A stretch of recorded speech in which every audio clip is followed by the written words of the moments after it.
오늘은 골로새 1장 10절 이하에 있는 말씀을 가지고 공부하겠습니다. 골로새 1장 10절 우리 다 같이 읽겠습니다. 주께 합당히 행하여 범사에 기쁘시게 하고 모든 선한 일에 열매를 맺게 하시며 하나님을 아는 것에 자라게 하시고. 바울 선생이 골로새 성도들에게 축복해 주시는 기도의 내용 중에 일부분인 것입니다. 골로새 교인들에게 바울이 기도한 것은 주께 합당히 행하게 도와주시옵소서. 우리가 하나님께 합당하게 인생을 사는 것은 예수 믿는 성도들의 의무요 책임인 것입니다. 우리가 하나님의 은혜 받고 구원받은 사람이 주님께 뭘 어떻게 합당하게 사는 것입니까? 학생이 합당하게 사는 것은 학교 규율을 지키는 것이 기본인 것입니다. 또 국민이 국가에 합당하게 사는 것은 국가에 대한 의무를 다하는 것이 바로 합당하게 사는 것입니다. 가정에 남편이 합당하게 사는 것은 남편으로서 의무를, 책임을 지키고, 아내가 합당하게 사는 것은 아내로서의 의무와 책임을 다하는 것이 합당하게 사는 것입니다. 그러면 예수 믿는 사람이 하나님 앞에 합당하게 해야 한다는 것은 하나님 앞에 의무와 책임을 지키는 것인데, 하나님 앞에 의무는 하나님의 계명을 따르는 것입니다. 나의 계명을 지켜야 나를 사랑하는 자라고 했으니까 우리가 하나님께 합당히 하기 위해서는 반드시 구원받은 사람은 계명을 지켜야 됩니다. 계명을 지킴으로 구원을 받는 것은 아닙니다. 구원은 예수 그리스도의 십자가 보배로운 피를 힘입어 값없이 믿음으로 구원을 받지만은, 구원을 받고 난 다음 합당하게 사는 것은 계명을 지켜야 돼요. 자식으로 태어난 것은 은혜로 태어나죠. 부정모혈로 은혜로 가정에 자식으로 태어났지만, 자식으로 태어났으면 가정에서 부모의 규율을 지켜야 되는 것입니다. 자식으로 태어나는 것은 은혜로 태어났지만 일단 가정에 살기 위해서는 가정의 규율을 지켜야지, 가정의 규율을 안 지키면 부모의 걱정을 끼치게 되고 나중에 징계를 당하게 되고 심히 어려움을 겪게 되는 것입니다. 우리가 예수 믿고 구원받는 것은 전적인 은혜로 구원받지만 하나님의 가정인 교회에서 생활하기 위해서는 하나님의 규율을 지켜야 돼요. 그 규율이 뭐냐? 십계명인 것입니다. 구약시대 이스라엘 백성에게도 하나님 백성으로 살기 위해서는 십계명을 지켜야 되는데, 그때 십계명은 안 지키면 죽임을 당하였습니다. 그것은 구원받는 조건이지만 우리 신약시대는 구원받는 조건이 아니라 하나님의 자녀로 태어났으면 하나님의 가정에서 마땅히 행해야 될 규율입니다. 이 규율을 지키면 하나님과 좋은 교통 속에 살게 되고, 규율을 어기면 하나님 앞에 늘 어려운 관계를 갖게 되고 하나님과 대결이 되게 되는 것입니다. 내 앞에 다른 신을 두지 말라. 예수 믿고 구원받은 사람이 다른 신을 섬겨서는 절대로 안 되죠. 우상에 절하지 마라. 예수 믿는다고 하면서 우리가 우상에 절할 수 없거니와 내 자신이나 내 자녀도 우상이 되어서는 안 됩니다. 하나님보다 더 사랑하면 안 됩니다. 하나님은 질투하는 하나님이신 것입니다. 우상을 섬기면 하나님이 가만히 내버려두지 않습니다. 하나님의 이름을 망령되이 부르지 말라. 자식도 부모 이름을 망령되이 안 부르는데 예수 믿는 사람이 하나님의 성호를 장난삼아 취급하는 것은 있을 수 없지요. 그리고 안식일을 거룩히 지켜라. 구약시대 안식일은 토요일이고 우리는 주일을 지킵니다. 주일을 하나님 앞에 나와서 예배드리고 거룩하게 지키는 것, 이것은 우리 성도로서 마땅히 해야 될 의무인 것입니다. 하나님에 향한 의무고, 성도 가운데서 상호간의 의무는 내 부모를 공경하라. 우리 구원받은 사람은 하나님 앞에 합당하게 하기 위해서는 부모를 공경하는 삶을 살아야 됩니다. 부모를 무시하고 멸시하고 공경하지 아니하면 하나님 앞에 합당하지 않습니다. 하나님 마음에 합당하지 않아요. 하나님이 그 사람 내 마음에 맞지 않다.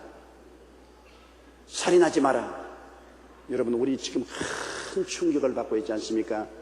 일선 초소에서 한 사병이 동료들에게 수류탄을 던지고 총을 난사해서 8명이나 죽였다. 상상을 초월하네요. 어떻게 이런 일이 있을 수가 있는가? 우리 예수 믿는 사람에게는 살인하지 마라. 살인은 마음으로도 하지 마라. 마음으로 미워하면 살인하지 않습니다. 우리가 실제로 살인도 하지 않아야 될 게 뭐냐, 마음으로도 살인하지 마라. 우리는 사실은 마음으로 살인할 때가 굉장히 많습니다. 마음으로 아이고 저놈 죽어버리면 좋겠다, 그냥 확 뒤에 지면 좋겠다. 그렇게 마음으로 살인하는 시간이 많은데 그것도 안 돼요. 하나님은 마음으로 살인하는 것도 원치 않습니다. 그러므로 하나님께 합당히 하기 위해서는 마음으로나 실제로나 살인은 금물입니다. 간음하지 마라. 오늘 신문 보니까 가정의 이혼율이 굉장히 많더군요.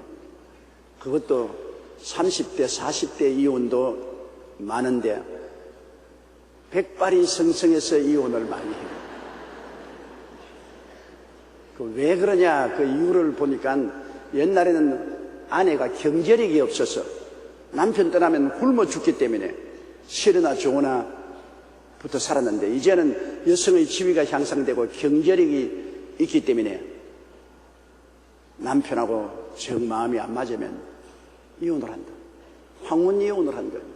20년, 30년 같이 살다가 황혼 이혼을 한다.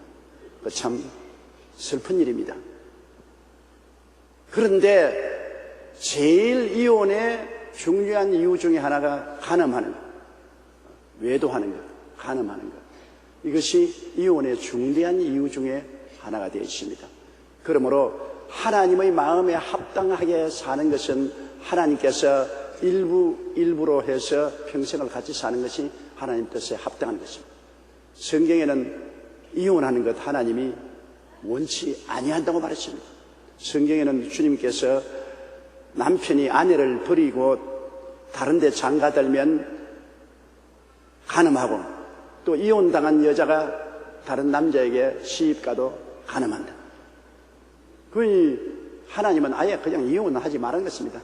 살기 싫으면 서로 헤어져 있고, 헤어져 있다가 도로 합치든지, 합치기 싫거든 그냥 따로 떨어져 살라는 것입니다.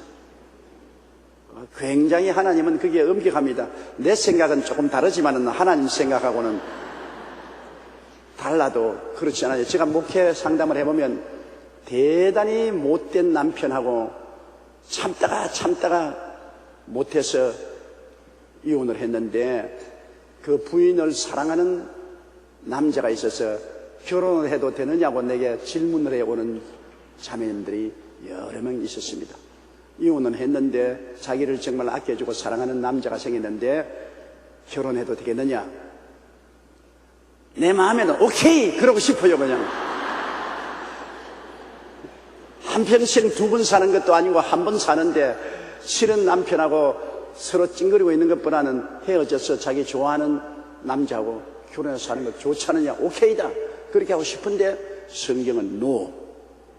성경은 노. 하나님이 짝지어 주신 것을 사람이 나누지 못할지니라. 일단 결혼은 하나님 앞에서 짝지어 주신 것으로 사람이 나누지 못할지니라. 남자가 그 부인을 버리고 다른 여자에게 결혼해도 간음하고, 또 여자가 이혼당하고 난 다음 다른 남자에게 시집가도 간음하는 것이다. 그리고 성경은 요한계시록에 그러므로 두려워하는 자들과 믿지 않는 자들과 살인자들과 간음하는 자들과 거짓말하는 자들 불과 유황으로 타는 못에 참여해. 그래서 우리 기독교 신앙의 근본적인 것은 절대 이혼에 반대하는 것입니다. 어떠한 조건에 의해서도 이혼을 허락할 수가 없고, 서로 헤어져 있다가 서로 합치든지, 합칠 수 없으면 그냥 헤어져서 살다가 이 세상 굿바이 하라는 겁니다. 그 하나님 뜻이니까 어떻게 합니까? 하나님이 그렇게 정해놓은 건 내가 마음대로 하나님의 뜻을 변경시킬 수가 없지 않아요. 부모 설하에 살면은 부모의 뜻에 마음이 합당하지 않아도 부모 뜻에 순종해야 되는 것입니다. 우리는 하나님 아버지를 모시고 살기 때문에 내 마음에 합당하지 않더라도 하나님 아버지의 뜻을 순종할 도리밖에 없어요. 그 이외에 해석은 하나님 말씀에 어긋나는 해석은 내가 할 수가 없으니까, 오늘 이 말을 했다고 해서 또 내게 인터넷으로 항의 편지가 많이 올 겁니다. 왜냐하면 재혼한 사람들 많이 있거든요. 남편하고 이혼하고 재혼한 사람들이 많은데 과거에도 한번 그렇게 했다가 아예 제가 인터넷 물벼락을 맞았어요. 그럼 나는 어떻게 하란 말입니까? 이랬는데 그건 난 몰라요. 나는 아버지 하나님 말씀만 알았지 그 이외 이상도 이하도 아니기 때문에 그건 본인이 하나님하고 의논해야 될 일인 것입니다. 본인이 하나님하고 의논해야 될 문제지. 내 제자 중에 참 유능하고 사랑하는 목사가 있었는데 하나님이 허락하셔서 그렇다면서 자기 부인하고 이혼하고 자기 교회 안수집사 부인하고 결혼을 해버렸습니다. 그러면서 내게 와서 하나님께서 허락해 주셨다고 성경 몇 장 몇 절에 하나님이 자기 부인하고 이혼하고 안수집사 부인하고 결혼하라고 기록한 게 어디 있더냐. 성경에는 없어도 하나님이 자기가 직접 말씀했다니까. 성경에 없는 말을 직접 한 거 보니까 그건 하나님이 아니고 귀신이다. 하나님은 성경 말씀을 떠나서는 말씀을 할 수가 없는 하나님인데 성경에 없는 말씀을 네가 하나님께 직접 받았다고 하니까 그거는 하나님이 아니고 귀신의 말이 아니냐. 그런데 결국 그분 목회가 완전히 망하고 말았거든. 그러므로 성경 말씀이 하나님께 합당히 하기 위해서는 하나님의 말씀에 서서 살아가는 도리밖에 없고 그 이외에는 우리가 더 이상 좌로나 우로나 치우칠 수가 없습니다. 하나님 말씀 밖에 나가서 해석을 할 수가 없어요. 그 다음 도적질하지 마라. 나는 굉장히 가슴이 아파요. 여군 신장이 되고 여자들이 사회에 진출하는 건 나는 굉장히 좋아합니다. 사람들은 날 보고서 조 목사는 페미니스트다. 여자 편이다. 우리 교회도 장로님들이나 집사님들이 나보고 와서 목사님 설교할 때 너무 여자 편 들어서 집에서 곤란하다고 말이지. 그렇게 말하는데 나는 사실은 목회를 하면서 너무나 여성들이 오랜 생활 동안 가정에서 권리를 찾지 못하고 남편에게 무시당하고 구박당하는 것을 보았기 때문에 굉장히 속이 아파요. 저는 딸이 없지만은 예수 믿는 딸들이 너무 많아가지고서 딸을 시집 보내고 난 다음 친정에서 떠나서 시집 가서 구박받으면 아버지의 마음이 얼마나 아픕니까? 그처럼 나는 영적 딸이 많기 때문에 또 교회는 여성들이 많기 때문에 굉장히 가슴이 아픈 일이 많이 있어요. 우리 여성도들이 굉장히 구박을 당하고 권리 행사를 못하고 그러면 가슴이 아파서 제 마음속에 어쩐지 여성의 위치와 권리를 확보해 주겠다고 해서 좀 치우칠 정도로 여자 편이에요. 설교도 그렇게 하고 있는데 제주도 경찰청장이 여성인데 뇌물 스캔들에 걸려서 목이 날아가게 되고 또 뭐 여자 경정인강 경민강 불법으로 도둑놈에게 운전면허증을 내주고 문제가 생겼는데 둘이 다 굉장히 촉망을 받고 유능한 여성입니다. 여성 경찰관인데 그런 일이 생겼다고 신문에 나오니까 너무나 가슴이 아파요. 왜 그랬던가? 그렇게 돈이 필요했으면 내게 왔으면 내가 어떻게 마련해 주었을 건데 왜 뒷구멍으로 돈을 받아먹고 전체적인 여성 진출에 먹구름이 뜨게 만들었는가? 마음이 굉장히 아픕니다. 도적질하지 마라. 우리는 하나님의 것도 도적질하면 하나님께 합당치 아니하고 세상 것 도적질하는 것도 하나님 앞에 합당하지 않습니다. 뇌물 받는 것도 도둑질하는 것이기 때문에 그거는 하나님 뜻이 아니었습니다. 내 이웃을 거짓 증거하지 마라. 이거 하나님 뜻에 합당하지 않지 않아요. 자꾸 이웃 사람을 거짓말로 참수하는 것. 요사이 문제의 대다수는 이웃 사람을 거짓말로 참수합니다. 서로 위로해주고 격려해주는 것은 좋지만은 이웃을 자꾸 물고 찢고 참수하는 것은 너무나 하나님 뜻에 괴롭습니다. 나는 어릴 때 그것을 발견했어요. 우리 형제간이 9이니까 9이가 형제간으로 있고 또 가정이 부유하지 못하고 가난하니까 서로 생존 경쟁을 합니다. 형제들 간에도 음식이 나와도 많이 먹으려고 하고 반찬이 나와도 좋은 것 먹으려고 하고 옷도 좋은 것 입으려고 하고 잠자리도 좋은 잠자리 잘라고 하고 생존 경쟁입니다. 그런데 하루 종일 시장에서 일을 하고 부모님이 집에 돌아왔는데 나는 여동생하고 싸웠단 말이야. 내가 보니까 여동생이 확실히 잘못했어. 그래서 내가 요번에 아버지 어머니께 일러가지고서 혼쭐을 내게 해줘야 되겠다고 당당하게 아버지 어머님께 여동생을 고발했는데 아버지 어머니 얼굴을 살펴보니까 조금도 안 좋아한단 말입니다. 난 너무나 충격을 느꼈어요. 분명히 내가 잘했는데 가정의 정의를 세우기 위해서 어머니가 내 말을 듣고 여동생의 혼쭐을 내주겠는데 뭐라고 말씀하면 왜 형제간에 싸웠느냐?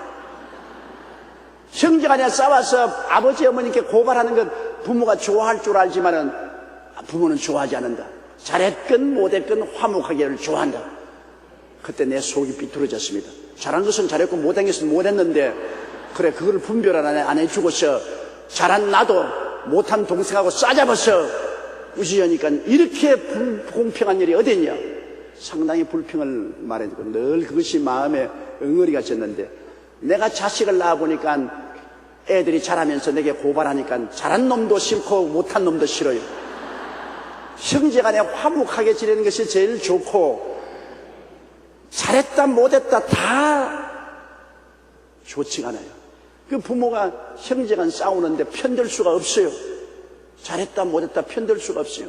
그저 어찌하는지 서로 용서하고 화목하라고 말하죠. 그러므로 가장 서로 분열을 가져오는 것이 참소입니다. 남의 잘한 점은 칭찬하지 않고 못한 점을 자꾸 파헤쳐서 참소하는 것, 하나님 아버지가 좋아할 줄 알아도 절대로 좋아하지 않죠. 참소는 사탄이 하는 일이지 하나님의 백성은 하지 말아야 돼요. 참소를 당한 사람은 얼마나 마음의 상처를 입고 마음의 피투성이가 되잖아요. 그렇기 때문에 우리가 하나님 앞에 합당한 삶을 살기 위해서는 참소하지 말아야 돼요. 내 이웃을 탐하지 말라. 이웃이 잘하면은 마음에 탐심이 생기고 내 배가 아파진다. 사촌이 논사면 내가 배가 아프다. 그 참말입니다. 정말로 같이 사다가 사촌이 잘 돼서 논도 사고 집도 지으면 배가 아픈 거 당연하니 지요. 그 사람이니까 아프다고. 우리도 다 같이 살다가 남이 못됐다고 하면은 아이고 안 됐다 그러면 저 속으로 좋다. 겉으로는 아이고 안 됐어요. 아이고 어떻게 하지. 그러면서 속으로는 괜찮은 일이다. 별로 섭섭지 않다. 그러나 남이 잘 됐다면 아이고 정말 잘 됐군요. 정말 좋은 일이네요. 그러면 속으로도 아이고 배가 아파라. 못 됐으면 얼마나 좋겠노. 그게 사람의 인지상정입니다. 타락한 인간이 그래요. 그러기 때문에 성경에 이웃을 탐하지 말라고 한 것은 사람들이 그러기 때문에 하나님이 경계를 하는 겁니다. 원래부터 안 그런 사람 아무도 없어요. 원래부터 다 그런 경향이 있기 때문에 하나님이 하지 말라고 하는 것입니다. 우리 조심해야 돼요. 내 부모를 공경하라. 원래부터 공경을 안 하기 때문에 사람들은 부모 공경 안 하려고 하기 때문에 성경에서 부모 공경하라고 하나님 말씀하는 것이 다 공경 잘하면 말하겠네요. 살인하지 마라. 서로 미워하고 죽일 마음이 보편적으로 다 있어요. 다 있어요. 부부간에도 서로 싸우면 아이고 빨리 죽었으면 좋겠다.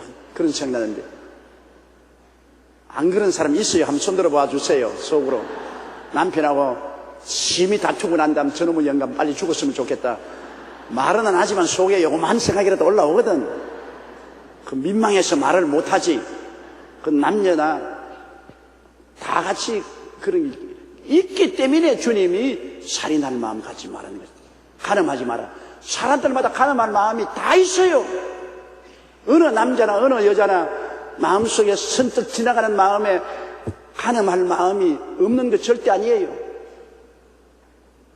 있기 때문에 하나님이 간음하지 말라고 말하지. 전혀 없으면 그런 말 할 필요가 없지요. 다 그런 시험이 다 다가오니까 하나님이 하지 말라는 것이죠.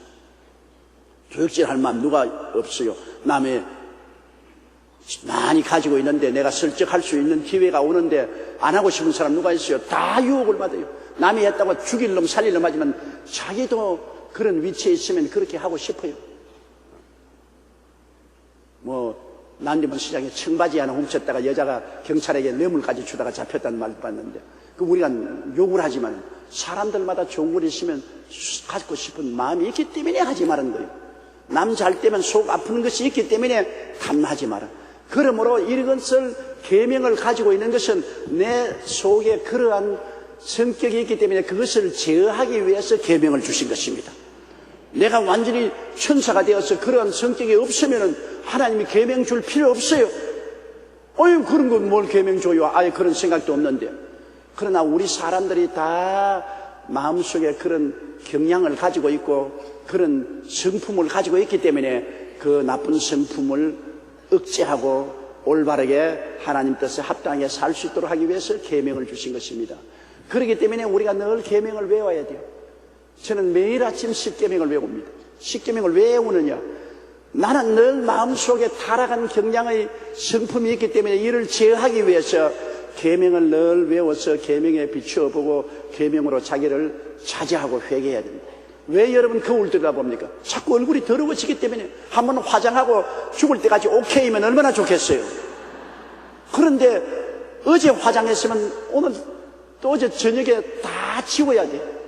그리고 아침에 또 새로 또 화장해야 돼. 왜 자꾸 더러워지니까 화장해도. 그러므로 거울 들여다보고 자꾸 새로 화장하고 새로 지우고 합니다. 거울이 없으면 그렇게 못하잖아요. 거울을 늘 들여다봅니다. 그러므로 여성에게만 거울이 필수 제품이 아니라 오늘날 남성에게도 이제는 거울이 필수입니다. 왜냐하면 인상이 나쁘면 취직도 못해요. 남자도 이제 인상이 좋아야 취직을 할 수 있어요. 그래서 거울을 늘 보죠. 저도 나이 먹으니까 여기에 까만 점이 많이 생겨서 항상 거울 보고 지운다고, 까만 점을. 그걸 뽑으러 가야 되는데 시간이 없어요. 뽑으러 갈 시간이 없어요. 그래서 할 수 없이 자꾸 진한 도랑을 발라가지고서 그걸 지우지요. 그 남자도 그렇고 여자도 그렇고 반드시 거울이 필요하죠. 우리의 영적인 거울이 십계명이란 말입니다. 십계명은 거울입니다. 영적인 거울이에요. 자꾸 들여다보고 자꾸 지워야 돼요. 오늘 아침에 들여다보고 오늘 저녁에 또 들여다보고 내가 잘못 생각하고 말하고 행동한 거 지워야 되고 내일 아침에 또 새로 들여다보고 내 자신을 경계하고 또 새로 화장해야 되고 이래서 성경 말씀에 주께 합당히 행하기 위해서는 항상 십계명이라는 거울을 내가 간직하고 다녀야 되는 것입니다. 계명 없이는 주께 합당하게 할 수가 없어요. 예수 믿고 구원받은 사람이 계명을 들여다보고 늘 자기를 회개하고 자기를 새롭게 단장하지 아니하면 결코 주님 뜻에 합당하게 살 수 없습니다. 하나님 뜻에 합당하지 않기 때문에 하나님 앞에 사랑 못 받죠. 이러므로 주께 합당하기 위해서는 계명을 지켜라. 그리고 우리 자녀들에게도 반드시 계명을 가르쳐라. 자녀들에게 계명. 이번에 살인한 그 젊은 병사도 만약 예수 믿고 계명을 뚜렷이 알았으면 죽이고 싶은 마음이 생겼을지라도 하나님이 살인하지 말라고 했다. 십계명에 그것으로서 자기를 절제할 수 있는 것입니다.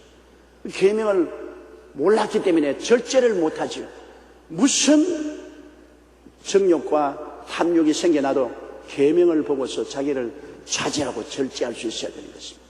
그렇기 때문에 여러분 자신이 십계명을 늘 외우고 십계명을 가지고 비추어 볼 뿐 아니라 자녀들에게 십계명을 꼭 가르쳐야 되는 것입니다.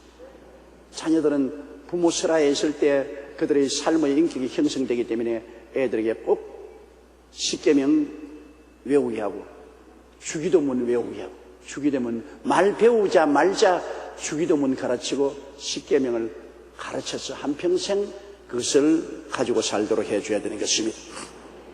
주께 합당하게 행하여 범사에 기쁘시게 하고 여러분 법과 계명을 다 지키도 또 기쁘시게 하기 위해서는 언제나 주님 쳐다보고 주님 섬기는 마음이 있어야 됩니다.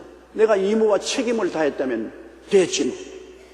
여러분 한 가정에서 남편이 우리 집 사람에게 의무와 책임을 다했다. 내가 남편으로서 내가 집 사주고 내 월급 받아서 갖다 주고 그랬으면 됐지 뭐. 네, 그 다음에 내가 할 거 뭐냐. 의무와 책임을 다하는 것하고 기쁘게 하는 것하고는 또 틀립니다. 부인을 기쁘게 하려면은 시간을 정해가지고서 외식도 해야 돼요. 집에서 먹지 말고 여보 이 한 달에 무슨 주일 우리 가족이 외식을 하자. 기쁘게 하기 위해서. 안 해도 괜찮아요. 그러나 기쁘게 하려면 또 그렇게 해야 돼요. 또 부인도 내가 뭐 집안 살림 다 해주고 내 자식 낳아주고 했는데 뭐 내가 뭐 할 건 뭐냐. 그렇게 하는 것은 의무와 책임을 다하는 것이고 남편을 기쁘시게 하기 위해서는 어떻게 남편을 기쁘게 할까를 생각해서 남편이 좋아하는 음식도 특별히 만들어 놓고 좋아하는 일을 도모해 주는 것 이런 기쁘시게 하는 것입니다. 여러분 개도 발발이 보면은 주인이 오면 주인을 보고 막 좋아서 이렇게 뛰지 않아요.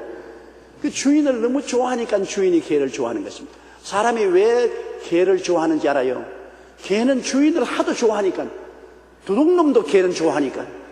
주인은 자기 주인이 도둑놈인 줄 모릅니다. 개가 도둑놈이 저게 주인이라도 들어오면 좋아하거든요. 사람이 개를 좋아하는 것은 개가 사람을 좋아하기 때문에 그런 것입니다. 사람을 좋아하지 않은 고양이 별로 좋아하지 않아요. 고양이는 야옹하고 조금만 싫으면 싹 핥혀버리고, 그러니 별로 고양이는 좋아하지 않죠. 그러나 개는 사람들이 좋아하는 것은 너무나 주인을 좋아하기 때문에. 남편이 아내를 좋아하고 아내가 남편을 좋아하면 사랑받죠. 그러면 의무와 책임만 하나님께 다해서 10계명만 지키고 살 것이 아니라 하나님을 좋아해야 돼요. 하나님을 기쁘시게 하려면 하나님이 좋아요. 그 우리 찬송에 있지 않습니까? 예수님이 좋은 걸 어떡합니까? 좋아야 돼요. 좋아야. 하나님이 좋아서 기도하는 것이 좋고, 성경 읽는 것이 좋고, 예배 드리는 것이 좋고, 찬송 부르는 것이 좋고, 이렇게 하면 하나님을 좋아하는데 하나님이 안 기뻐할 일이 있어요. 하나님을 좋아해야 돼요. 멸시트로 좋은지 안 좋은지 알 수가 없어요. 그렇게만 안 돼. 사람이 하나님 앞에 밝고 맑고 환하게 하나님을 좋아하고 하나님을 기뻐하면 하나님이 좋아지네. 하나님을 좋아하고 하나님을 섬겨서 하나님 뜻대로 살겠다고 늘 애를 쓰는 사람을 기뻐하지. 그래서 성경에서 주께 합당히 행함 것 아니라 범사에 기쁘시게 하라. 범사에 하나님 뭘 하면 좋아하시겠는가? 하나님 이렇게 하면 좋아하시겠는가? 저렇게 하면 좋아하시겠는가? 진짜 하나님을 머릿속에 생각하고 있어요. 늘 하나님을 머릿속에 생각하고 있어요. 시장 가더라도 하나님 머릿속에 생각하고, 내가 물건을 살 때 어떻게 사면 하나님이 기뻐하실까? 놀러 가도 늘 하나님 머릿속에, 주일날만 하나님 생각하고 그 다음에는 하나님을 잊어버리면 안 돼요. 뭘 하더라도 24시간 하나님을 머릿속에 늘 생각하고 하나님을 기쁘시게 해야 되겠다. 그런 마음을 가진 그 사람을 하나님은 너무나 기뻐하시는 것입니다. 의무와 책임은 마땅히 다해야 될 것이고, 의무와 책임을 뛰어넘어서 하나님을 늘 중심으로 섬기고 하나님을 기쁘시게 하려고 노력하는 그런 삶을 살아가는 것입니다. 또 모든 선한 일에 열매 맺게 하시며, 선한 일에 열매를 맺는다는 것은 행동으로 모든 것을 옮기라는 것입니다. 나무 잎사귀만 무성하고 열매가 없으면 소용이 없잖아요. 과일나무 심는 것은 잎사귀만 무성할 것 아니라 열매를 맺기 위한 것이거든요. 우리의 삶에 요란스럽게 찬송도 부르고 기도도 하고 예수 잘 믿는 척 날뛰지만 실제로는 열매가 전혀 없다. 하나님께 11조 드리지 않고 헌물도 드리지 아니하고 하나님을 섬기는 일은 다 꽁무니 빼고, 언제인지 교회에 보면은 열매가 없는 사람이 교회에서 시끄럽습니다. 구역에도 제일 시끄러운 사람 열매 없는 사람이고, 교회도 설치고 자기 자랑하고 꽁무니를 흔들고 다니는 사람 보면 열매가 없습니다. 열매가 없어요. 정말로 교회 사랑해서 11조 드리고, 그리고 교회 물질 드리고 봉사하고 헌신한 사람은 여러분 말썽 안 일으킵니다. 절대 말썽 안 일으켜요. 교회를 실제 나와서 열매를 맺는 행동으로서 하나님을 섬기지 않은 사람이 말썽 부리지, 교회를 사랑하고 교회에 진실로 봉사하고 헌신한 사람은 교회에 말썽 안 일으켜요. 참 주의 종을 잘 받들어주고 목회를 잘하게 만들어줘요. 열매 없는 사람이 요란스럽지요. 빈 수레가 소리가 요란스럽습니다. 옛날에 6.25 때는 물장수들이 도나무통에 물을 잔뜩 채워서 물이요 그 길거리를 뛰어갔는데, 물을 잔뜩 실은 도나무통은 아무 소리가 안 나요. 그런데 물 다 팔고 난 다음 빈 수레를 갈 때는 띵그랑 띵그랑 띵그랑 띵그랑 띵그랑 띵그랑 소리가 요란하게 나요. 빈 수레가 요란해요. 꽉 들어차면 요란하지 않아요. 그러므로 하나님 앞에 열매 없는 삶을 사는 사람이 문제를 일으키고 요란하지, 열매를 맺는 사람들은 착하고 성실하고 좋은 사람들이 되는 것입니다. 그렇기 때문에 성경에는 열매 맺게 하여 주시며 하나님을 아는 것을 자라게 한다. 우리 신앙은 자라는데 어떻게 자라느냐? 우리 신앙은 하나님 말씀을 많이 읽고 기도하고 헌신함으로 자라고 또 많은 시련과 환난을 믿음으로 극복함으로 신앙이 자라는 것입니다. 여러분, 우리가 크고 적은 시험과 환난을 당하지 않아요. 그건 왜냐하면 시험과 환난을 통해서 내가 더 깨어지고 내가 더 하나님께 순복할 뿐 아니라 하나님을 체험하게 되거든요. 평범할 때는 하나님 체험할 수가 없어요. 기도 응답받을 필요가 없지 않아요. 배고픈 사람이 밥 달라고 하지 않아요. 병든 사람이 병 고쳐달라고 하고 옷 없는 사람이 옷 달라고 기도하지 않아요. 직장이 없을 때 직장을 구하지 않아요. 우리가 고난 당해야 하나님의 도움을 구하게 되는 것이고 또 하나님의 도움을 받아야 신앙의 체험을 얻게 되고 하나님을 더 알게 되는 것입니다. 그러므로 하나님을 아는 것은 우리가 말씀을 공부해서 하나님을 알 뿐 아니라 시험과 환난을 통해서 그 시험과 환난을 믿음으로 극복함으로 하나님을 체험할 수 있는 것입니다. 언제나 말씀이 구수하고 은혜로운 주의 종들을 한번 해보세요. 많은 인생 시련을 겪은 사람입니다. 주의 종들이 인생 고난을 많이 겪고 그곳에서 깨어지고 회개하고 변화받고 응답받고 하나님을 아는 사람이 언제나 은혜로운 사람입니다. 그러나 평범하게 너무나 편안하게 시험 환난 없이 자란 사람은 하나님 말씀만 그대로 앵무새처럼 외우지 그 속에 하나님의 생명이 넘쳐나지 않은 것입니다. 그렇기 때문에 하나님을 아는 지식에 자라는 것은 꼭 두 가지가 필요한 것입니다. 말씀을 깨달아 알고 생활에 크고 적은 시험과 환난을 통해서 내가 깨어지고 변화를 받고 응답을 받아 하나님을 체험한 사람이 되어야 되는 것입니다. 그렇기 때문에 오랜 신앙을 연조를 가진다는 것은 참으로 중요합니다. 뭐 이제 막 산에 가서 기도하고 성령 받았다고 뛰고 방언하고 하나님 은혜가 충만하고 지금 뭐 20년 30년 믿어도 지금 아무것도 아니다 말이에요. 순엉터리다. 나는 지금 은혜 받아서 성령이 충만하다. 할렐루야. 그러나 여러분 그렇지가 않습니다.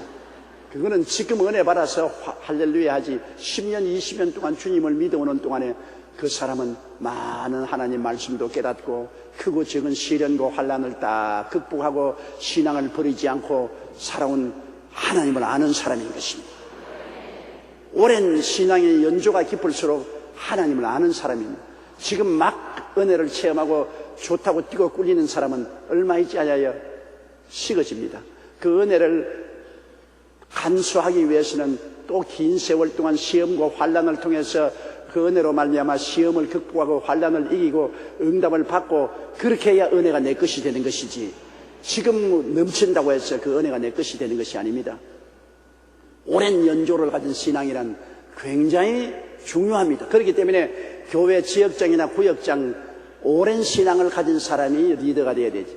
지금 당장 예수 믿고 은혜 받았다고 해서 뛰는 사람 해서는 안 됩니다. 그건 왜냐하면 하나님을 모릅니다. 지금 조금 체험했지 하나님을 모릅니다. 하나님을 아는 데는 시간이 걸려요. 여러분 막 결혼한 부부가 서로 죽기 아니면 살기로 사랑한다 하는데 왜 대개 이혼한 사람이 30대 40대 가서 다 이혼합니까? 결혼을 30대쯤 해가지고서 40대 이혼하면 한 10년쯤 살다가 이혼해버리고 마는 것입니다. 그건 왜냐? 처음에 결혼해서 서로를 모르기 때문에 서로 살아보니까 너무나 성격이 맞지 않다. 너무나 성격이 맞지 않으니까 사사건건이 부딪히니까 서로 깨어지는 것입니다. 그러면 우리 서로를 어떻게 하느냐? 서로를 여러분 데이트 한 6개월 했다고 아시나요? 데이트 6개월 할 때는 좋은 점만 보여요. 6개월 동안 나무 밑에 앉아서 서로 손잡고 좋은 이야기만 하고 서로 칭찬만 할 때는 만사가 다 오케이지. 우리는 꿈같이 잘 살 것이다. 우리 할아버지 할머니 우리 부모님처럼 찌그덕짜그덕하고 안 살고 우리는 꿈같이 잘 살 것이다. 그건 서로 모르니까 그래요. 아직 날짜가 오래 안 갔으니까. 그러나 실제 들어가서 밥 먹고 집안 청소하고 직장에 가고 깨어나고 일어나고 서로 문제를 가지고 다툼도 하고 알아보면은 서로를 알게 되죠. 아이고 이 사람 내가 결혼하던 때 꿈꾸던 사람이 아니구나. 와, 이 여자 독한 여자 만났구나. 너무나 알아보면은 자기가 생각하던 이상형하고 틀리는 거거든요. 그러므로 오래 결혼 생활을 한다는 것 여러분 쉽게 생각하면 안 됩니다. 20년, 30년, 40년 넘도록 자식 낳고 산다는 것은 그 오랜 생활 동안에 서로를 알게 돼요. 서로를 남자도 알고 여자도 알고 서로를 이해하고 아니까 이해하고 동정하고 그러고 사랑하고 참아요. 서로 알기 때문에 이 사람은 이런 성격이 있으니까 참자. 저 사람은 저렇게 까다로우니까 이건 참아야 된다. 서로를 아니까 참을 수가 있어요. 사람도 서로 아는데 시간이 오래 걸립니다. 하물며 눈에 안 보이는 하나님을 아는데 여러분 하루아침에 하나님을 알 수가 있나요? 모릅니다. 오랜 세월이 흘러가야 하나님을 알지요. 저도 지금 8년째 들어와서 목회를 하지만은 하나님을 얼마나 아느냐? 바늘 귀 많지 말아요. 48년간 목회해서 하나님을 바늘 귀 많지 많은데 지금 막 신학교 나온 사람이 신학교 졸업장 들고 나와서 교인들 앞에서 큰 소리 꽝 치는데 제가 앉아보면 한심해요. 하나님을 아느냐? 하나님 전혀 몰라요. 자기가 안다고 머릿속에 생각하지. 그러나 머릿속에 안다고 생각하지 실제로 하나님 앞에서 시련과 환난과 슬픔과 고통을 당하고 그를 극복해 가면서 하나님을 깨닫고 하나님을 체험하는 것하고는 너무나 틀리는 것입니다.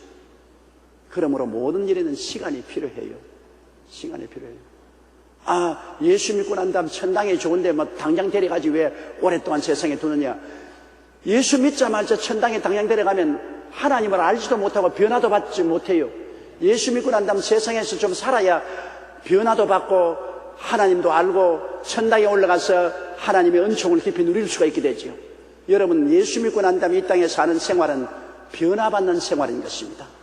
오래 살면 살수록 말씀과 성령의 은혜로 우리가 변화를 받고 더 하나님의 뜻에 합당한 사람으로 변화되는 성령 학교에 입학한 것입니다.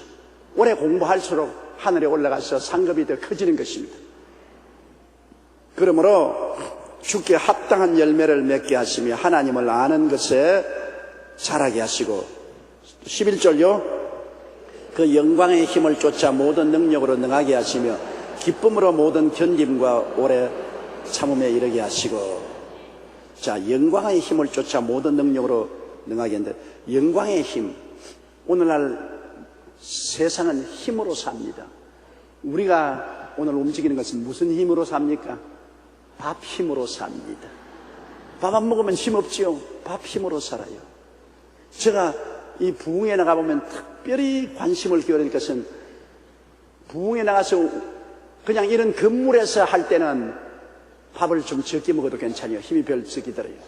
그러나 운동장에서나 광야로 나가면은 이거는 끝까지 고함을 치어야 되기 때문에 굉장히 배심이 들어가고 밥 한 그릇 먹은 게 몇 분 만에 푹 꺼져버리는 것입니다. 그러므로 상당히 조심을 해야 돼요. 그러므로 큰 운동장 같은 데 나가서 집회할 때는 7시에 집회하면 밥을 6시쯤 먹어야 됩니다.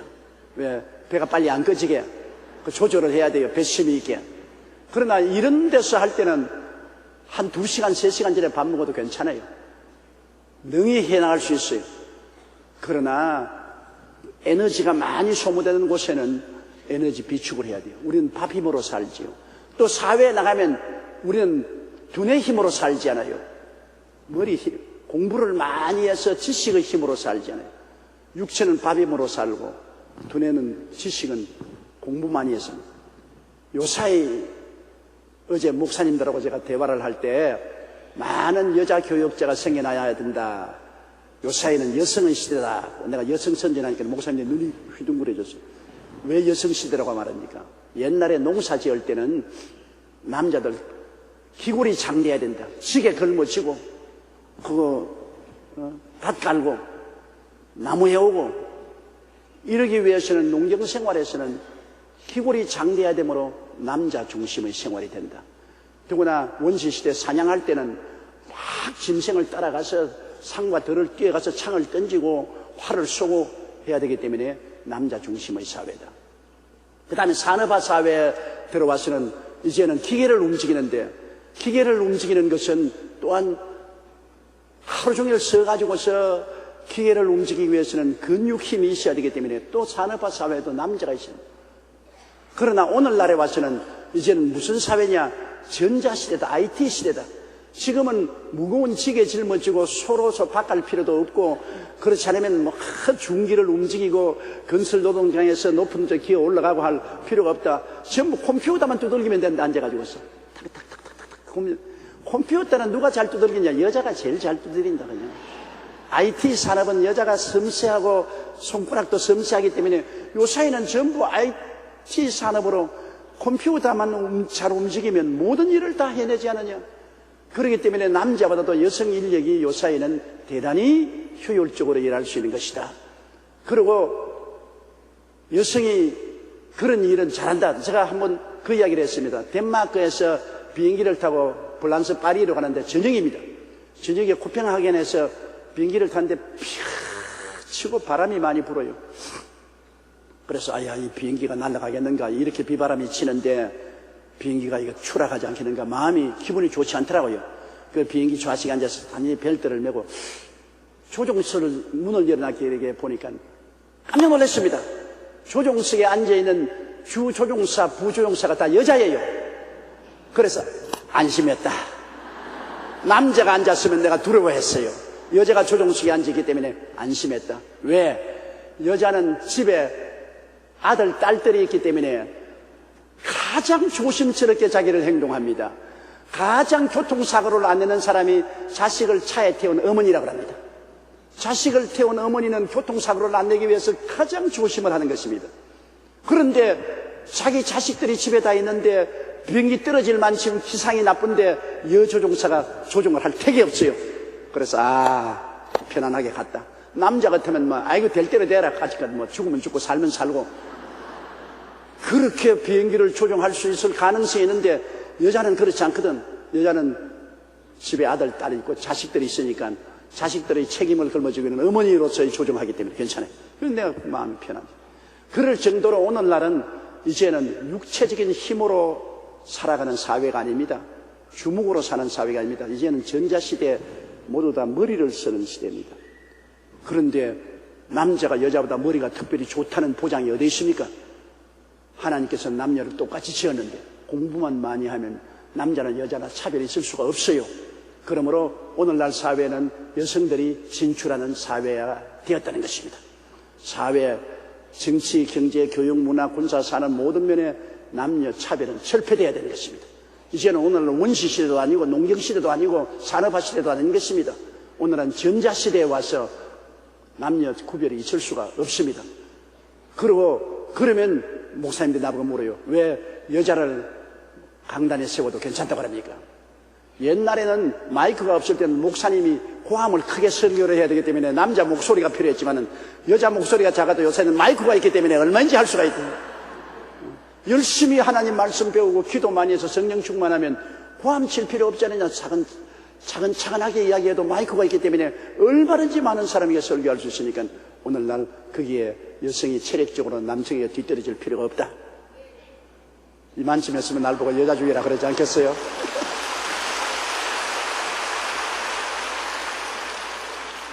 그러므로 능력을 가지고 하나님이 하는데 오늘 능력은 밥 힘이나 그렇지 않으면 육체적 힘이나 기계의 힘이나 두뇌의 힘이나 인간 생활은 다 힘이 있어야 살아갈 수 있습니다. 힘이 없이는 못 살아가요. 그런데 우리 예수 믿는 사람에게는 큰 놀라운 힘이 있습니다. 성령의 힘이 있습니다. 성령의 힘은 설교할 때만 오는 힘이 아닙니다. 설교할 때만 오는 힘이 아니에요. 성령은 여러분 옛날에 임금에게 임해서 나라를 잘 쓰게 하고 제사장에 임하여서 백성들을 잘 돌보게 하고 선지자에게 임하여서 예언을 잘하게 하고 군인에게 임하여서 전쟁 잘하게 하고 기술자에게 임하여서 성막 짓는데 교묘한 기술을 발휘하게 하고 성령은 모든 면에 임하여서 초능력적인 능력을 주시는 것입니다. 성령은 주부에게 임하여 주부 일을 잘 보게 만들어주시고 남편에게 임하면 남편의 일을 잘 보게 해주시고 학생에게 임하면 공부 잘하게 해주시고 직업인에게 임하면 직업 잘하게 하고 사업인에게 임하면 사업 잘하게 하고 성령은 여러분 하나님의 영광의 능력으로 우리에게 무장시켜 줍니다. 그러므로 여기에 성경에 말하기를 그 영광의 힘을 쫓아 모든 능력으로 능하게 한다. 세상의 능력이 아닙니다. 영광의 힘이라는 것은 하늘에서 온 힘을 영광의 힘이라고 합니다. 세상의 힘은 밥 힘, 무슨 지식의 힘, 육체의 힘, 이런 힘이겠지만 영광의 힘은 하늘에서 오는 힘, 하늘에서 오는 힘은 성령의 능력인 것입니다. 성령의 힘을 쫓아 모든 능력으로 능하게 하죠. 하나님은 성령을 통해서 모든 능력으로 능하게 해주시는 것입니다. 모든 일에 성령의 도움을 구하십시오. 성령도 우리 연약함을 도우시나니 여러분은 성령이 도와주시기 위해서 하기 있기 때문에 하나님, 나는 주부의 역할을 할 수 있는 힘이 없습니다. 도와주소서. 성령이 도와주시오. 하나님, 나는 장사를 할 힘이 없습니다. 능력을 주시옵소서. 사업에 힘을 주시옵소서. 모든 것에 능력을 구해야 됩니다. 저는 그것을 너무나 절실히 느낍니다. 하나님 말씀을 증거를 할 때 하나님의 종이라고 해서 항상 은혜가 충만한 건 아닙니다. 은혜라는 것은 썰물과 민물과 같아서 확 들어오면 하나님 은혜가 충만하다가 확 밀려나가 버리면 갯벌밖에 없습니다. 조용기가 하나님의 신령한 종이라고 해서 항상 신령한 종 생각하면 큰일 나요. 은혜가 충만할 때는 강이지만 나가보면 갯벌이에요. 강물조, 갯벌조. 그러니까 항상 신령하다고 생각하면 큰일입니다. 그런데 성령이 오시면, 은혜가 오면 정말로 놀라운 일이, 제가 늘 하는 기도할 때 하나님 성령이 오시면 모래도 금사라기가 되게 하시고 갯벌도 다이아몬드가 되게 하십니다. 왜냐, 하나님 말씀을 그냥 인간적으로 읽을 때는 그냥 하나님 말씀이죠. 아무 영감이 없습니다. 그런데 하나님 말씀을 증거할 때 하나님, 나는 못해요. 성령이 오셔서 로고스를 주시고 레마를 주시고 성령으로 말미암아 마음이 뜨거워지시고 흥분하게 하시고 세술에 취하게 하시고 성령이 붙들어 주옵소서. 성령의 능력을 달라고 기도하고 난 다음 말씀을 가지고 오면 말씀이 완전히 달라져 버리는 것입니다. 완전히 말씀의 능력이 임하고 기름이 충만하고 은혜가 넘쳐나게 되는 것입니다. 저는 거듭거듭 체험을 해요. 이번 홍콩 가서도 너무나 무덥고 비는 자꾸 내리고 몸은 찌부듯하고 정말로 힘들었습니다. 여러분, 세계 선교를 나가면 편안할 줄 알아도 너무나 고통스럽습니다.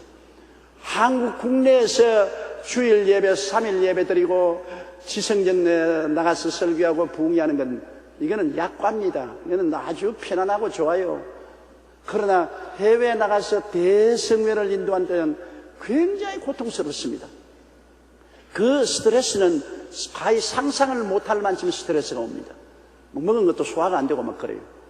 그러고 난 다음에 그 다음 또 설교를 하는데 나는 언제나 우리 한국 사람 앞에서 설교할 때는 다 같은 대한민국 사람이니까 국가까지 생각할 필요는 없지만 외국에 가면은 나는 대한민국 사람으로서 대한민국을 대표해야 되기 때문에 한국의 욕을 들리지 말아야 되겠다.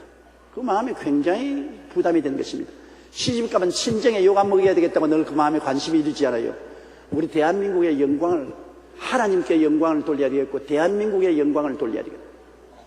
그러기 위해서 내가 무엇인지 잘해야 되겠는데 그 스트레스에 걸리고 그냥 환경이 다르고 시간이 다르고 잠을 잘 못 자고 음식도 다르고 여러 가지 고통스럽습니다. 내가 해낼까 그런 생각이 많이 나요. 또 젊을 때는 젊은 용기를 통해서 하지만은 다 같은 조용기지만 지금 용기가 좀 약해졌어요. 이제 나이 먹으니까 좀 더 빨리 지쳐지고 근력도 좀 약해졌어요. 그래서 걱정이 될 때 그냥 성령께 부르십니다. 하나님, 성령도 우리 연약함을 도우시지 않습니다. 아버지는 보좌에 계시고 예수님 보좌 우편에 계시고 성령은 우리와 같이 계시지 않습니다. 성령의 능력이 임하시면 돌멩이도 금덩어리가 되고 진흙창도 다이아몬드 필드가 되는데 성령이 오셔서 나 돌멩이 같고 진흙창 같은 나를 변화시켜서 황금밭이 되게 하여 주시옵소서. 성령이여 도와주시오. 성령께 매달리면 딱 강단에 일었으면 내가 언제 나이를 먹었더냐, 내가 언제 허약하더냐 없어요. 아예 성령이 임하시면 완전히 새 사람이 되어버리는 것입니다. 강단에 서서 설교할 때 완전히 새 사람이 되어버려요. 성령이 오셔서 하나님의 능력이 임하시기 때문인 것입니다. 그래서 제가 절실히 느끼는 거예요. 강단에 일어서서 말씀을 전할 때는 말도 그렇게 술술 잘 나오고 이론도 정연하게 나오는데, 야, 이만했으면 내가 말도 잘하고 이론도 정연하게 잘 나온다는데 집에 가서 마누라하고 싸울 때 싸우고 말이 한마디도 안 나와요. 이만하면 마누라하고 싸울 때 내가 논리 정연하게 아주 말로서 굴복할 줄 아는데, 아이고 말이 하나도 안 나오고 앞뒤도 안 맞고 그냥 한판이 치고. 정말 여성하고 입다툼 하면 안 돼요. 몰라, 다른 사람은 몰라도 나는 안 돼요. 나는 져요. 한 번도 이겨본 적이 없어. 그러니까 아예 그냥 싸움 걸면 꼬리부터 넣어버리면 돼요. 그냥 말 안 하고 딱 가만히 있어야 돼요. 그게 이기는 길이지. 말하면 지거든. 그러면 왜 그러냐? 강단에 섰을 때는 그렇게 조리 정연하고 말 잘하는데 왜 개인적으로 말아서 싸움이 났는지 논쟁을 하면 말이 전혀 안 나오고 뜨듬거리고. 왜 그러냐? 강단에 섰을 때는 성령이 임해서 다른 사람이 되는 것입니다. 하나님의 능력으로 사로잡혀서 다른 사람이 되는 것인데, 성령이 떠나면은 인간 본연으로 돌아오니까 개뿔조지요. 그러므로 성령께 늘 의지해야 돼. 싸움할 때도 성령께 의지해서 싸워야 돼. 성령은 싸움하는데 안 도와주니까 뭐 별 볼 일 없지. 그러나 모든 우리의 인간의 삶에 하나님의 능력으로 무장시켜 주시는 것입니다. 우리의 일상생활에, 평범한 삶에 하나님의 성령은 우리를 돕기 위해서 24시간 우리와 같이 계신 것입니다. 성령도 우리 연약함을 도와주십니다. 예수님께서 내가 너를 고아와 같이 버려두지 않고 너에게로 오리라. 성령으로 와 계시기 때문에 정말로 귀합니다. 오늘 예수 믿는 사람이 이것을 깨닫지 못하는데 너무나 안타까워요. 주의 종이나 평신도들이 성령이 24시간 우리와 같이 계시고 우리를 돕는 편에 와요. 성령께 부탁하고 의지하면 내가 할 수 없는 일을 성령이 할 수 있게 해주신다. 능력을 주신다. 능력 있는 사업가, 능력 있는 세일스맨, 능력 있는 사원, 성령이 만들어 주신다. 그걸 왜 사람들이 깨닫지 못하고 의지하지 못하는지 너무나 답답해요. 우리 지역장, 구역장 여러분, 지역장, 구역장으로서 인간으로서의 능력이 없지만 성령께 한번 죽도록 매달려 보세요. 자기가 생각해도 깜짝 놀랍니다. 야, 내가 어떻게 이렇게 예배를 인도를 잘하고 기도하고 설교하고 잘 이끌어갈 수 있는지 참 기가 막힌다. 내게도 이런 면이 있었구나. 그런 생각이 날 때가 있습니다. 그것은 성령이 능력을 주시기 때문인 것입니다. 그러므로 그 영광의 힘을 쫓아 힘이 오는 것입니다. 모든 능력으로 능하게 하시며, 한두 가지 능력이 아닙니다. 모든 면에서 능력으로 능하게 하시며, 기쁨으로 모든 견딤과 오래 참음에 이르게 하시고, 그 다음에는 기쁨. 우리의 삶에서 기쁨이란 정말 중요하지요. 기쁨이 있어야 우리가 삶의 활력을 얻을 수 있습니다. 기쁨을 잃어버리면 활력을 다 잃어버립니다. 사람이 마음에 기뻐지면요, 모든 생활에 활력이 생깁니다. 그렇기 때문에 옛날에 우리가 IMF 때 박세리가 골프 잘 쳤잖아요. 요사인 죽을 쏘아도 그때는 죽을 안 쏘았거든. 그때는 박세리가 그냥 우리 국민들이 전부 침체받았을 때 아주 그냥 골프로서 깃발을 날리니까 그거를 새벽까지 텔레비를 보고 마음의 기쁨을 얻었어요. 굉장히 공로를 세웠어요. 기쁨을 주시기 때문에 사람들이 거기에서 얻은 기쁨을 가지고서 세상에 나가 사는데 어려움도 그 기쁨으로 극복할 수 있는 힘이 되었어요. 스포츠가 그런 면에서 참 좋은 일을 합니다. 우리 한국 축구에서 혜성처럼 나타난 박주영이 기쁨을 주지 않아요. 어린 청년이 나가서 축구를 잘할 뿐 아니라 공 넣을 때마다 꿇어 앉아 기도하는 거예요. 신앙이 좋지 않아요. 걔 때문에 젊은 애에게 전도문이 쫙 열렸어요. 젊은 애들이 보고, 와, 박주영이 저렇게 축구하면서 하나님 전입니다. 국민들에게 기쁨을 준다. 그 굉장히 좋은 일인 것입니다. 교회도 그래요. 여러분이 교회 와서 예배를 드리고 나면은 기쁨이 오지 않아요. 한 주일 동안 살아갈 때 여러 가지 괴로움을 극복할 수 있단 말입니다. 기쁨이란 것이 인생을 살아가는 힘이 되는 것입니다. 기뻐해야 인생을 승리롭게 삽니다. 기쁜 남편, 기쁜 아내, 기쁜 자녀들, 좋은 가정을 만들어요. 아무리 부귀영화 공명이 닿았어도 마음에 기쁨이 사라지면 그 사람은 쓸모없는 사람입니다. 무능력하게 됩니다. 그렇기 때문에 이 기쁨으로 모든 견딤과 오래 참음. 견디고 참는 것 여러분 힘든 일이 아닙니까? 경제적으로 어려운 것을 견디고 참고 못된 사람하고 같이 사는데 견디고 참아야 되고 환경이 어려울 때 견디고 참아야 되고 어떻게 견디고 참습니까? 기쁨이 있어야 되는 것입니다. 그러므로 신앙이 필요한 것은 우리가 교회에 와서 하나님을 예배하고 찬미하면 마음에 기쁨을 얻는다. 뭐 교회 가면 떡을 주냐 밥을 주냐, 떡밥 그거 아무것도 아니에요. 교회에 오면 기쁨을 주는 것입니다. 하나님을 믿고 기쁨을 주므로 기쁨이 들어오기 때문에 견디고 참을 수가 있다. 모든 어려움을 견디고 참을 수가 있다. 그러므로 주님께서 기뻐하라, 내가 다시 말하니 기뻐하라는 이유가 거기 있는 것입니다. 우리 인생을 살아가는데 기쁨이라는 것이 절대적인 우리의 삶의 비타민입니다. 우리가 육신적인 비타민이 부족해도 생에 지쳐버리고 활기가 없습니다. 비타민이 부족하면 늘 지치고 피곤하고 늘 꾸벅꾸벅 졸지 않아요.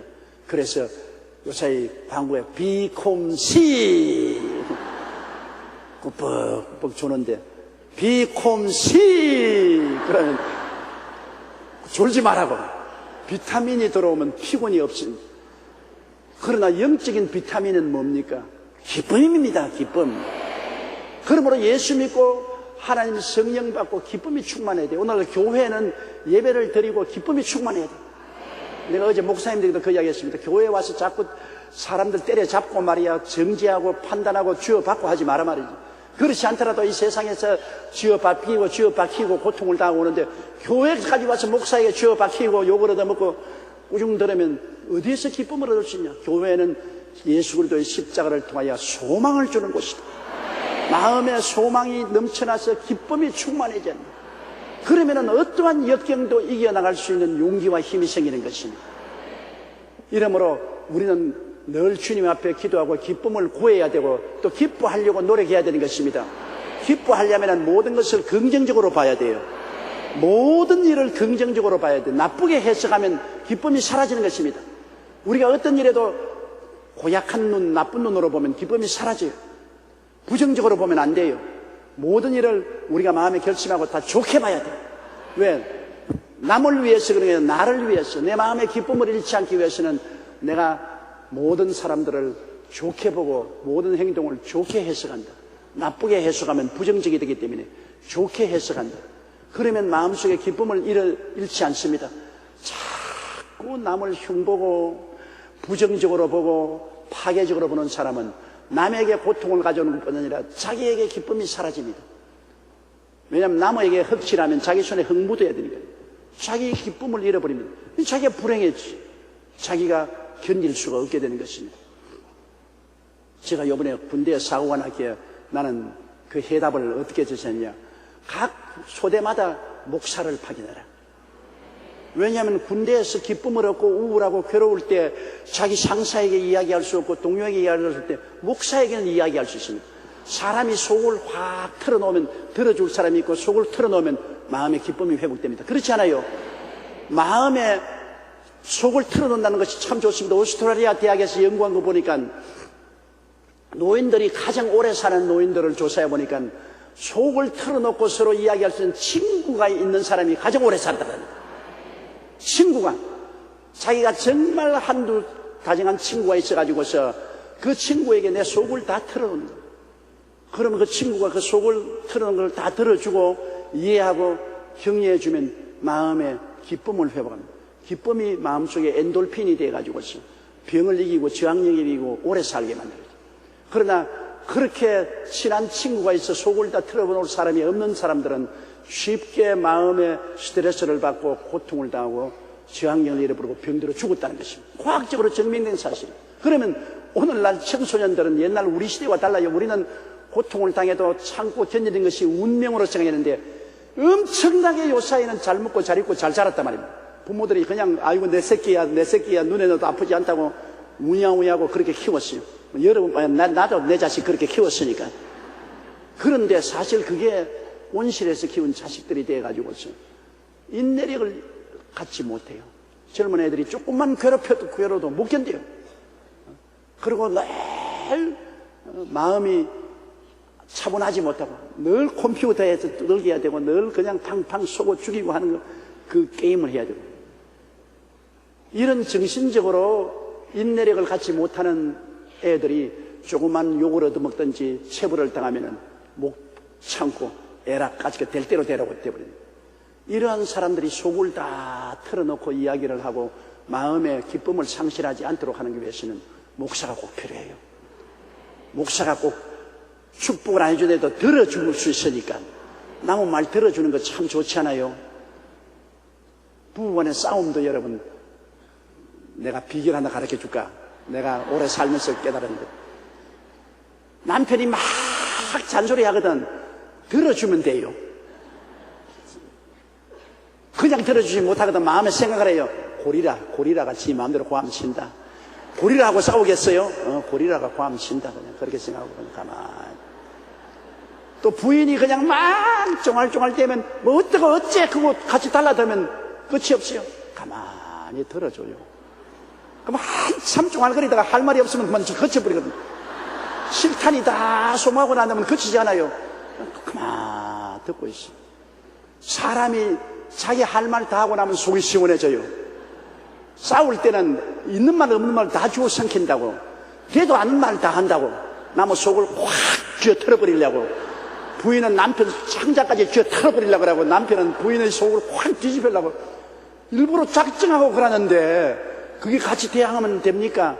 그러므로 그거 다 들어주고 나면은 실탄이 다 소모돼 버리면 뭐 아무것도 없어요. 그러면 것입니다. 들어준다는 것이 문제의 해결이요. 같이 안 들어주고 자꾸 대꾸를 하면은 점점 더 싸움이 붙어요. 그럼 젊은이들 여러분 고통스럽고 괴로울 때 들어줄 사람이 있었는데 누가 들어줘요? 동료가 들어줘요? 같은 고생하는데 안 들어줘요? 그러면 상사는 군대에서는 여러분 계급이 높은 것은 하늘과 땅입니다. 그러나 목사는 목사이기 때문에 목사에게는 무슨 말도 할 수 있잖아요. 그럼 목사는 들어주는 역할만 하면 되는 것입니다. 저 소대원까지 가서 와서 고통당하는 것을 다 들어주고 달래주고 그리고 등을 두들겨주고 기도해주면 마음이 싹 풀리고 다시 마음의 기쁨을 회복할 수 있거든. 비타민이 생긴단 말입니다. 비타민 기름을 친단 말입니다. 들어주는 것 굉장히 중요해요. 그러면 마음의 스트레스를 다 회복할 수 있어요. 여러분 지역장, 구역장 여러분도 훌륭한 지역장, 구역장은 지역 구역원들의 하소연을 들어주는 역할을 해야 됩니다. 들어주는 게 제일 중요합니다. 내 신앙상담 늘 하잖아요. 제가 시간을 동안 신앙상담하는데 신앙상담의 역할은 뭐합니까? 내가 할 말 별로 없어요. 뭐냐면 내 시간의 60%는 들어주는 역할을 하는 것입니다. 우리 권사님, 구역장, 지역장님들 평신도로 와가지고서 나에게 이야기하러 왔어요. 그럼 이야기 자꾸 해다 가만 듣고 있지. 가만. 그래요. 그 듣는 것도 먼 산 보고 들으면 안 돼요. 쳐다보고 고개를 끄덕끄덕 해줘야 돼요. 그래요. 맞았어요. 그래요. 속으로는 잔소리 되게 많이 한다. 겉으로는 그래요. 그러면 다 이야기하러 간다면 속이 시원해집니다. 그러면 별 것 없어요. 안수기도 한번 해주면 문제 해결돼 버리는 겁니다. 들어주는 것 중요하지요. 그래서 스트레스가 풀리면 기쁨이 회복돼요.